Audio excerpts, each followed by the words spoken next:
Hello, beautiful people. Welcome to Energy Medicine with Monica. I'm Monica, and each week we come together as a group to explore what is ready to be shifted using conscious-based medicine, helping you heal, align, and synthesize what is ready to be released. You are your own healer. I am simply your guide.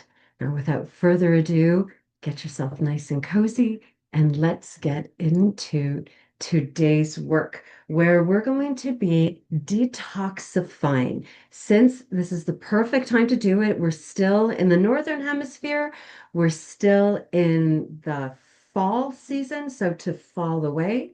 And in the spring season, the Southern Hemisphere is the perfect time the body's awakening. You have those spring cleaning. You take whatever through the winter and you're ready to clean out your house. So this could be a lead to an actual physical detoxification and then also in conjunction a detoxification and unburdening or cleaning out the closets that you've been avoiding.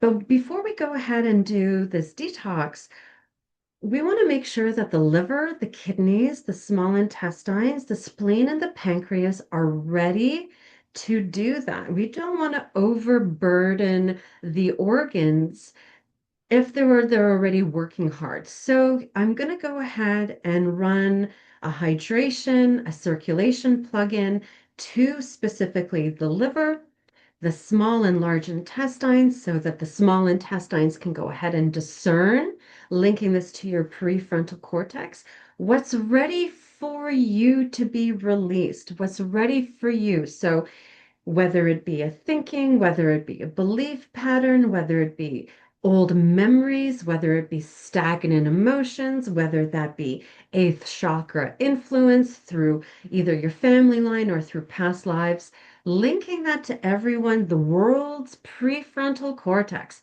And your prefrontal cortex will decide what's ready to be released and synthesized. Oh, there's this huge relief even saying that. So there's a strange forcing happening here. Like, well, I just want to force to let everything go. I just get rid of it all. Whoa, whoa, whoa. Take it easy. Take it easy. You know, Rome wasn't built in a day, and a tree doesn't bear fruit overnight. One little piece at a time. You do still have a physical structure, and we don't want to go ahead and overburden any organs, any system, so that it's creating a backlog and creating more discomfort and pain, whether it be in your physical body, your mental body, your emotional body, your spiritual body, and also your environment, so within your home. I don't want to go and flip everything on its head. One little closet at a time. No, there's already a big release happening there. There was a burp there. So going into those organs, small intestines, large intestines, making sure that's nice and ready to either synthesize the small intestines, release the large intestines. The liver is nicely hydrated. We're going to do a little bit of the liver feels very angry. So I'm tuning into the world's liver, and it is, for lack of better words, pissed off. It's enraged. So we need to help to move that pathological anger out of the liver. We want that healthy anger. It's the thing that when you walk into the room and you see a mess, healthy anger comes up. And next thing you know, without thoughts, without much ado, you clean up your space. This happened to me too with my office. I was sitting and looking at my office, and I was like, I should get to it. I should get to it. I should clean it. I should clean it.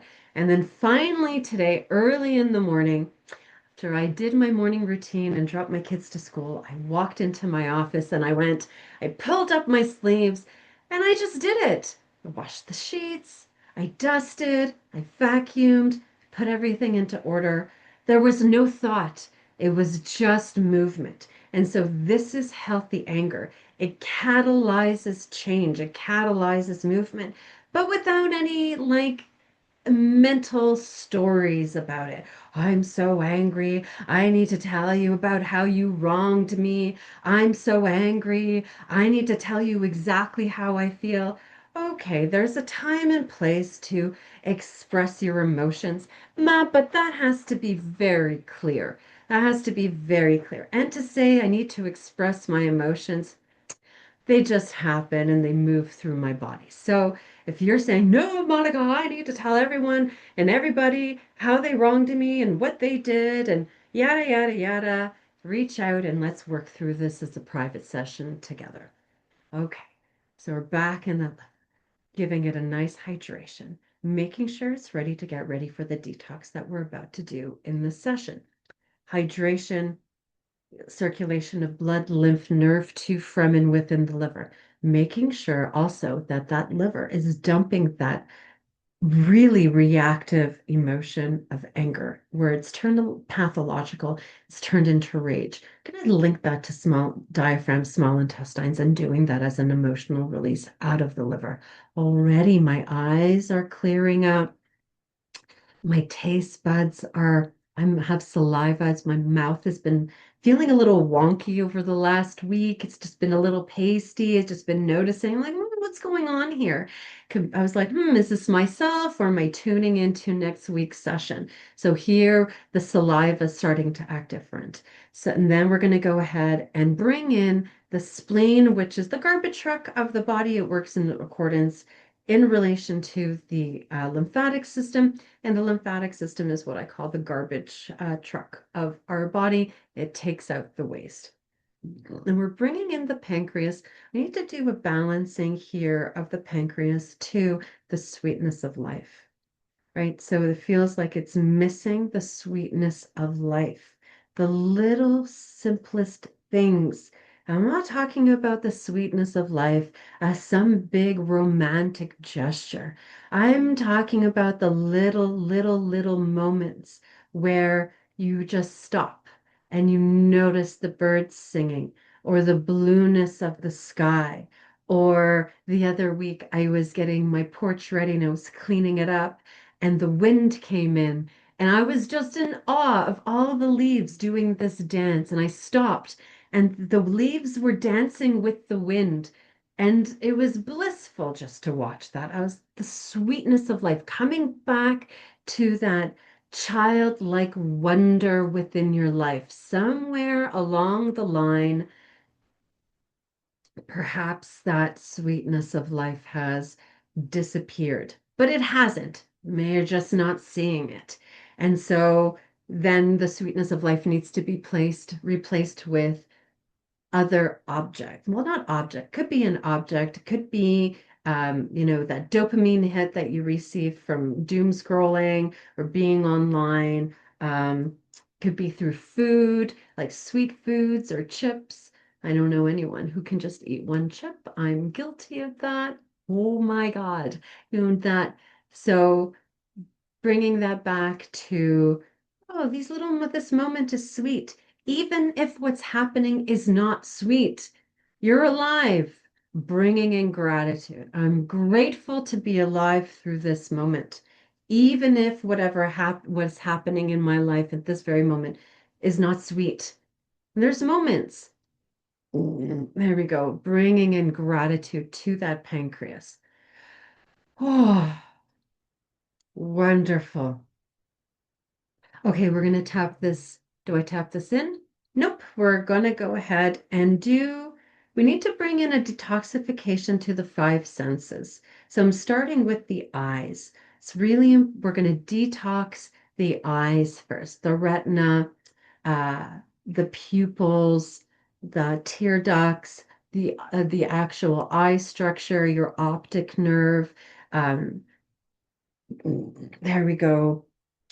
Uh, any kind of the optic nerve, the arteries, the blood vessels, the whole eye, the whole physical eye, and the sense of sight, the physical sense of sight, and the subtle sense. So, this is the subtle sense of sight is seeing beyond what is presented, seeing the truth, seeing past the illusion.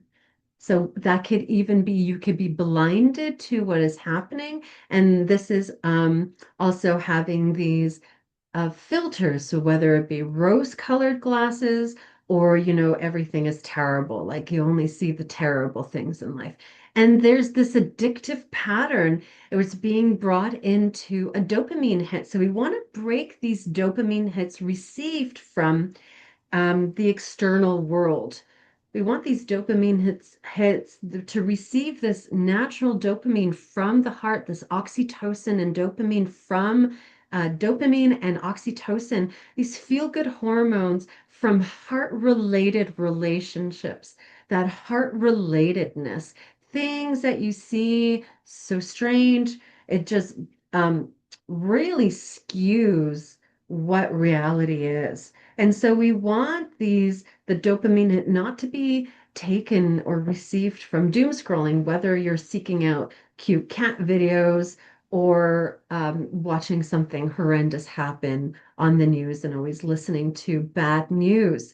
It affects the neural pathways, it affects where you receive your dopamine, and the phone is kind of programmed to be like it's programmed to be addictive. That swiping happens also in slot machines, right? So it's addictive. We want to break that down, that constant drive to the screen, and have heart-centered, heartfelt, there we go, interactions. Even if it's with the cashier, it does not matter with who. Your heart field goes out.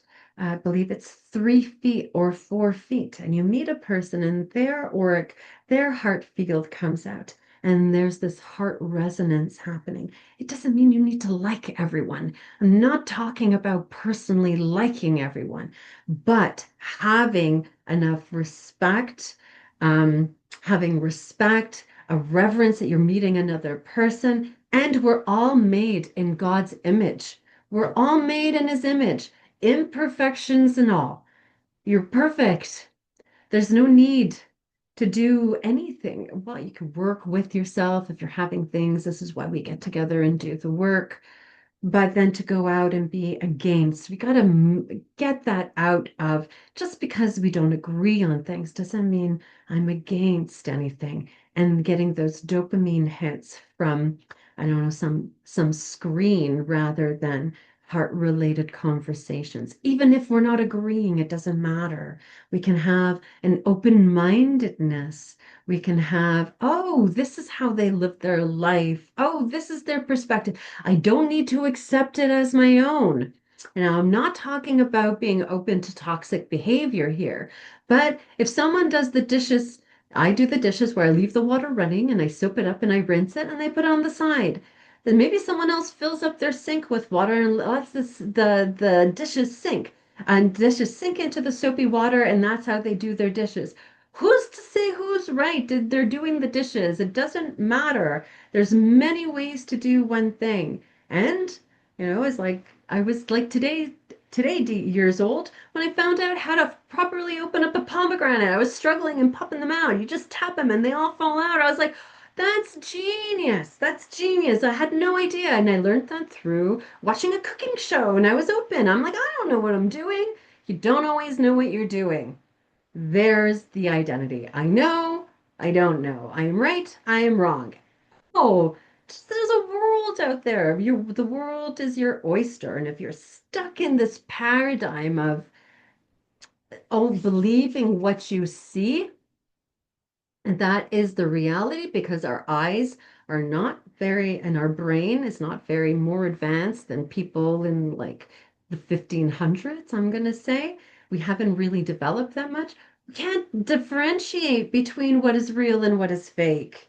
You're watching TV, you can't differentiate. Logically, you're just sitting and watching a screen, but don't you get sucked into the movie? There's so many times I'm so involved in the movie. I'm holding my breath or crying or experiencing joy with the thing on the this movie that doesn't exist, that's in the past. And I'm getting receiving these, I'm sucked in. So it's the same thing. We're receiving these dopamine hits. We need to do a detoxification of the eyes, of the sense of sight, the subtle sense of sight. The same thing for the skin, the hair, the sense of touch becomes so disconnected, so afraid of touching people or to be touched or have life touch upon you. So we're bringing back this childlike curiosity and dumping that I know. It's always, anytime you catch yourself saying, this is the way it is, you automatically know that's not the way it is. There's something beyond that, something beyond the illusion that you're buying into. We're going to do also now the sense of smell, the sense of hearing, the sense of taste, and we're going to do a detoxification of the mouth, specifically the tongue, the teeth, the gums, really focusing on the tongue and also the microbiome of the mouth in relation to the gut. So the mouth, if you have halitosis, it's a sign that something is in dysfunction with the gut. So we're doing a detox of the mouth. And be careful the words that you say, whether against someone else or against yourself. It creates a toxic breath. We're going to dump gossip out of the tongue, out of the gums, talking about the other slanderously. It's toxic. It's toxic behavior and it hurts you and it hurts them. Oh, that's cleaning up, bringing in a body chemistry to detoxify, even if you think it. Oh, it's okay. Everyone doesn't have nice thoughts. I don't think nice things all the time either, but I can catch myself and ask myself, is this what I want to spend my time on? Is this the kind of thinking I would like to propagate? I often catch myself and I'll stop myself and go, Monica, Shakespearean soliloquies or monologues. And it's like it stops, it becomes funny. I stop myself and I ask myself, is this what I want to do? How much time is wasted in these make-believe stories? So there's some really nice rumbling happening in my belly. Maybe it's gurgling for you too. Ooh, now I'm being brought to the left limbic brain right up here. And we're going to just help this brain to regulate emotion healthily. The limbic brain is responsible for emotional synthesis.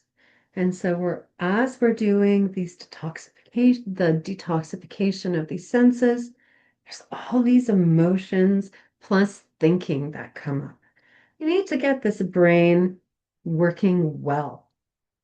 Ooh, that was a really big release. I haven't done that. Haven't had a release like that in a long time. Just getting this brain working well. And we're going to link it up with the two other brains, the head brain linked to the heart brain, linked to the gut brain, that all of these pieces of information, all of these brains are working well together. All right. That was fun. Thank you so much for being here with me. If you enjoyed this content, if you enjoyed the session, please like, share, and subscribe. If you'd like to hop on live, I do this every Friday at 10 a.m. Eastern Standard Time. Reach out, I'll share the link with you, and let's get this healing out to the world. See you all next time.